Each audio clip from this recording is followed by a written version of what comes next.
2013년 3월 2일 대만 신베이시 맹그로브 숲 근처의 한 강가에서 항구의 시신이 떠올랐습니다. 그 시신은 늙은 할아버지였는데 딱 한눈에 봐도 퉁퉁 불어 부패가 심한 것이 오랫동안 물속에 매장되어 있었던 게 분명해 보였습니다.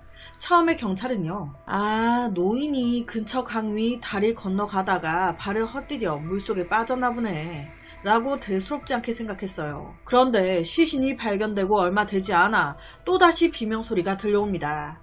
부패가 덜 진행된 이번에는 50대 여성의 시신이 발견된 거예요. 확인 결과 발견된 여성은 57세였던 장추이핑. 그녀는요, 시지안 대학교 부교수인, 학교 내에서나 교육계에서 높은 평판을 얻고 있던 여자였습니다.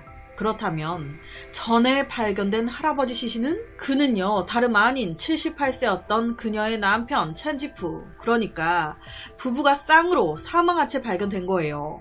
당시 첸지푸는 엄청 부자인 사업가였습니다. 와이프는 교수에 남편은 성공한 사업가. 집안 형편 말해 뭐예요. 두 사람은요, 안정된 삶, 편안한 노년을 즐기고 있었습니다. 그런데 뜬금없이 사건 며칠 전 이 부부의 가족이 실종신고를 한 거예요.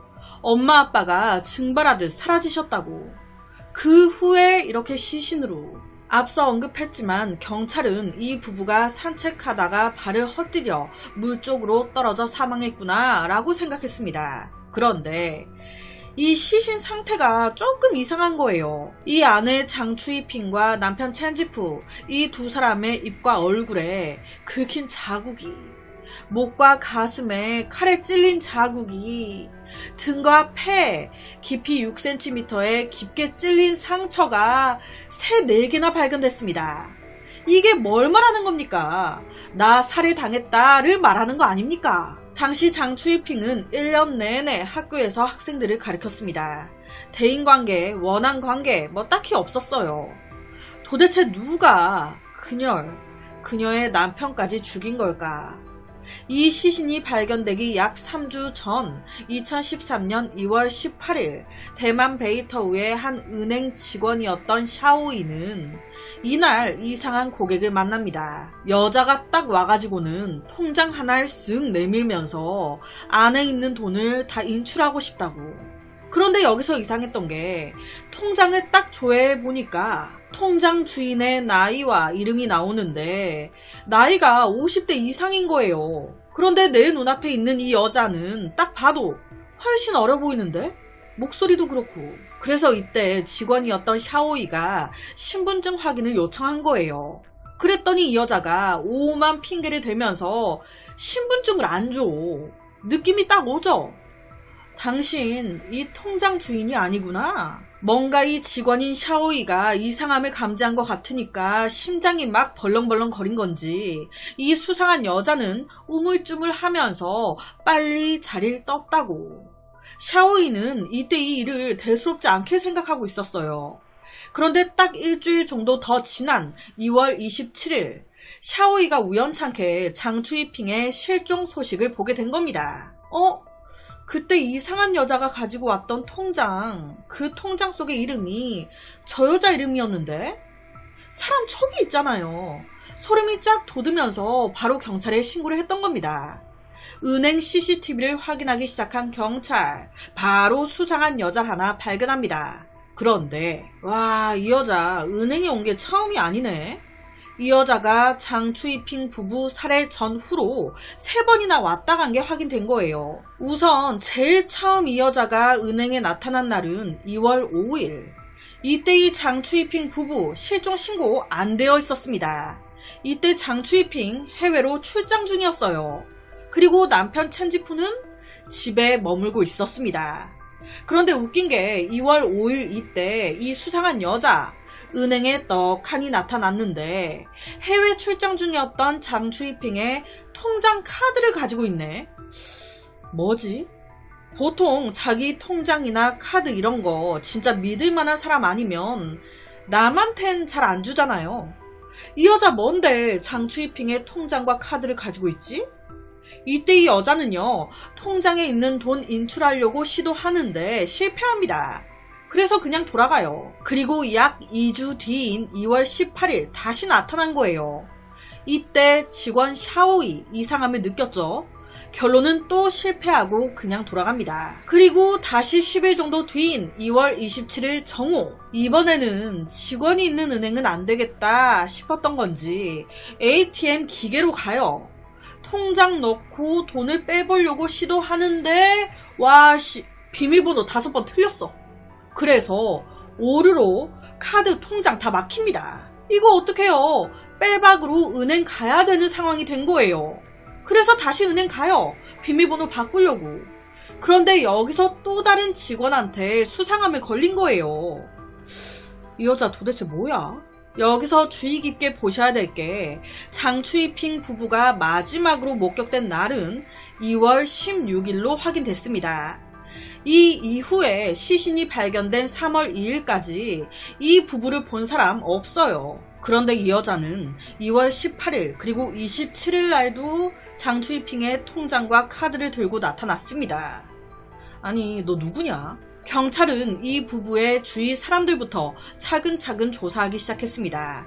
그 결과 용의자가 한 명 딱 떠오르는데 그 사람은 신베이시의 한 커피숍 매니저였던 28살 세이한이라는 여자. 그런데 이 여자 진짜 범상치 않은 게요. 들리는 소문으로는 이 여자 78세였던 첸지프와 그렇고 그런 사이였다네. 그래서 첸지프와 장추이핑 부부 집에 들락달락도 많이 거리고 그랬다고. 아니 첸지프 나이가 78세였어요. 세이야는 28살이었습니다. 나이 차이가 50살이 나는데 둘이 뭐가 어쩌고 어째? 경찰은 이 사실을 알자마자 이 세이안 뭔가 있구나 바로 의심했습니다. 본처인 장추이핑이 집에 없을 때 하루 한날 첸지프 집에 가서 둘이 시간을 보냈었다는데 거기서 뭐 했겠습니까? 무슨 자기 할아버지 뻘이랑 별 생쇼를 진짜 입에 담기도 더러워요.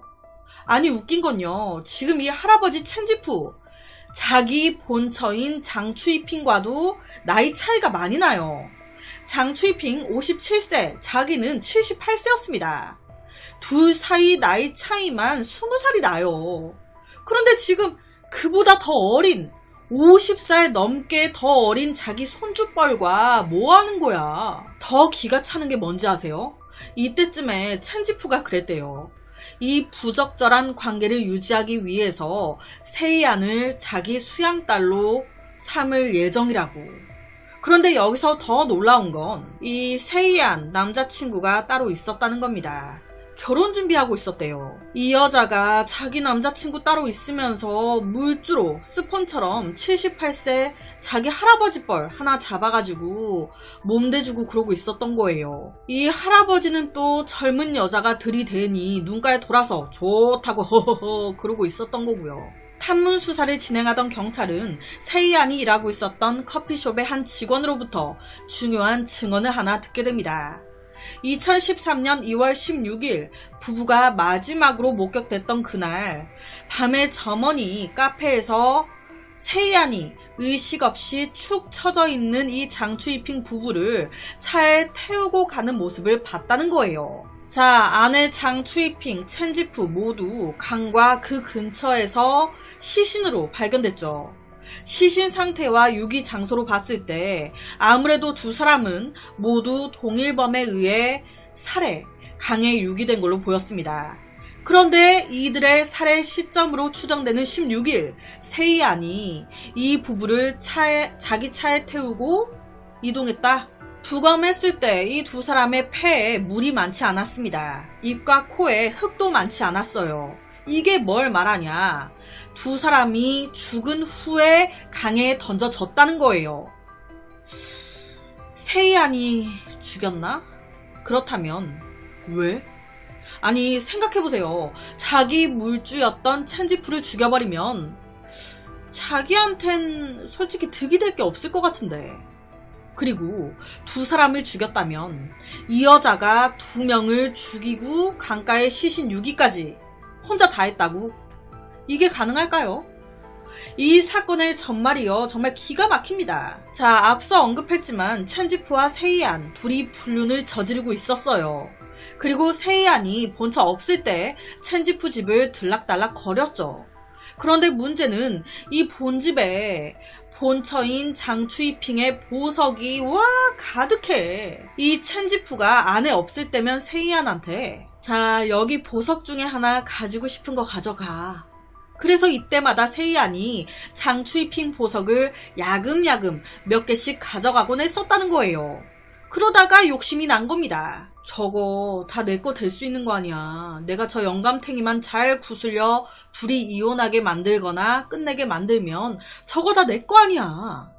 웃긴 건 이때 본처 장추이핑 아무것도 모르고 있었대요. 여튼 이 욕심에 세이안이 150일간의 대장정 살인 계획을 세우기 시작한 거예요. 그녀는요, 약국 먼저 가서 수면제 21알을 삽니다. 소름 돋는 게 이 계획을 2012년 9월부터 했대요. 9월. 이때 죽일 계획은 아니었고 첸지프 집에 있을 때 첸지프한테 수면제가 든 음료수를 먹이고 재우고 그 뒤에 집에 있는 보석 다 들고 가야지. 실제 그렇게 야금야금 몇 번 한 거예요. 그러다가 첸지프가 아닌 장추이핑이 이상함을 느낀 겁니다. 어라, 내 보석이 좀 줄어든 것 같다. 그래서 이때 그녀는요, 자신의 재물, 보석들을 은행 금고에 보관하기 시작합니다. 이때까지만 해도 그녀는요, 내 남편한테 여자가 있고 그 여자가 야금야금 훔쳐가고 뭐 이런 거 상상도 못하고 있었대요. 여튼 세이안 입장에서는 또 훔치려고 와봤더니 보석이 없어. 은근 떠보면서 물어봤더니 은행 금고에 다 옮겨놨다네. 아씨, 어떡하지? 그래서 계획을 변경해요. 참 이 여자도 독하죠. 이번에는 그 금고 열쇠를 훔쳐야겠다라고 생각한 거예요. 그래서 2월 5일 세이안이 첸지프를 똑같이 수면제 먹여 재우고 집에서 금고 열쇠까지 훔칩니다. 그래서 은행에 딱 가는데 서류가 부족해서 금고에 보석 못 빼요. 이런 타이밍에 그녀는요, 남자친구한테 프로포즈까지 받았습니다. 결혼하자, 세이안. 이런 상황에서도 그녀는요, 물욕을 포기하지 않습니다. 장추이핑의 돈과 보석 다 뺏어버리고 싶어. 그래서 그녀는요, 자기가 아르바이트하고 있었던 카페, 그 카페 사장과 첸지프 부부, 이 부부랑 서로 아는 사이였어요. 그런데 이 사장 아들이 돌이 됐네? 1살? 그러니까 이걸 빌미로 이 첸지프 부부를 카페로 부른 거예요. 돌잔치 축하 자리 가지자고 하면서. 그리고 이 부부가 돌아가는 길에 죽여버린 겁니다. 이 부분에 대해서 경찰은요, 그렇다면 이 사장, 이 카페 사장도 한패 아닌가 의심했습니다. 그런데 여러가지 정황상 세이안 혼자 한 걸로 확인이 돼요. 왜냐면 이 사건 후에 이 카페 사장 득을 본 게 하나도 없었거든요. 우선 이 세이안은 사건의 그날 2월 16일 이 부부를 카페로 초대하고 이 부부가 먹을 음료수에 수면제를 탑니다. 얼마 안 가 이 부부 잠이 들었죠. 자연스럽게 세이안은 어머, 사모님과 첸지프 잠드셨네요. 제가 자택까지 차로 모셔다 드릴게요. 장추이핑과 첸지프를 자기 차에 태웁니다. 이때 이 모습을 같은 점원이 목격을 했던 거죠. 그리곤 외진 숲 쪽으로 가요. 거기서 바로 칼을 꺼내 장추이핑 먼저 협박하기 시작합니다. 야, 통장 비밀번호 뭐야? 금고 비밀번호 뭐냐고. 그런데 이때 장추이핑 끝까지 입을 안 연 거예요. 어떡해요? 그래서 그대로 두 사람 다 찔러 죽인 겁니다. 그 후에 그녀는 자신의 집으로 시신을 데리고 온 후 며칠 동안 방치합니다. 그러다 2월 26일과 3월 2일 커피숍에서 약 130m 떨어져 있는 강변에 차례로 시신을 유기했던 거예요. 경찰은요, 이 카페 주인이 첸지프 부부가 생전 돈이 많다는 걸 알고 카페 투자 좀 해달라고 카페를 확장시키고 싶다고 도와달라고 했었는데 이 부부가 거절을 했었다는 걸 알게 됩니다. 그러니까 이 카페 사장 입장에서는 이 부부에게 원한이 없잖아 있지 않았을까. 그리고 이제 경찰 입장에서는 세이안 혼자 어떻게 2명을 다 죽이고 다 했겠냐. 이 카페 주인이었던 루빙홍 그리고 카페 주주 2명, 세이안까지 해서 4명이서 공범 아닌가. 이렇게 보고 수사를 했어요. 그런데 끝내 이 세 사람의 연관된 증거는 찾지 못했다고 해요. 모든 건 세이안 혼자만의 계획인 걸로 보인다고. 그런데 좀 이해가 안 되지 않으신가요? 아니 왜 이렇게까지 한 건지. 그냥 진짜 돈 욕심 나서? 네, 시기와 탐욕으로 두 명을 죽인 거예요. 결론은요, 2013년 8월 27일 법원은 그녀에게 사형을 선고했습니다. 하지만 2017년 종신형으로 감형이 됐대요. 그래서 현재까지도 수감 중이라고 합니다. 참 78세 할아버지가 20살이나 어린 자기 와이프를 두고도 50살 어린 여자랑 하하호호. 그 여자나 그 할아버지나 그년의 그놈이죠. 그래서 오늘은 대만에서 벌어진 최악의 한 살인사건을 가지고 왔습니다.